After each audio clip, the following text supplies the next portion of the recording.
everyone, I'm Raquel Ruiz and I'm a current PhD student here at Purdue University.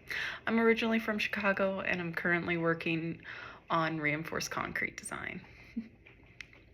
So I'm here today to give you a few tips on how to make new friends in a new environment. My first tip is to participate in new student activities and orientations.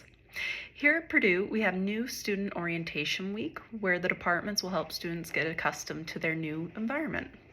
And this is a great time to make new friends, as you are with other new students in the same position as you, and you can explore the campus together. My next tip is to get involved with your research group, department events, and clubs. Getting involved around campus is a great way to meet friends with similar interests as you. I am an active member of the Purdue Salsa Club, as well as the tennis club. I joined these groups when I first came to campus.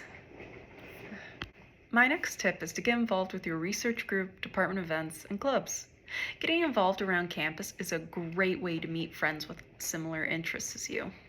I am an active member of the Purdue Salsa Club as well as the tennis club. I joined these clubs when I first came to Purdue and have made many close friends through these programs.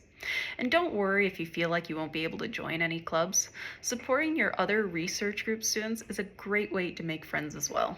My final tip is to just talk to people. Even if you do follow my first two tips, if you don't talk with anyone, you won't be able to make any connections. So don't be afraid to put yourself out there. I hope these tips help, and good luck with making new friends.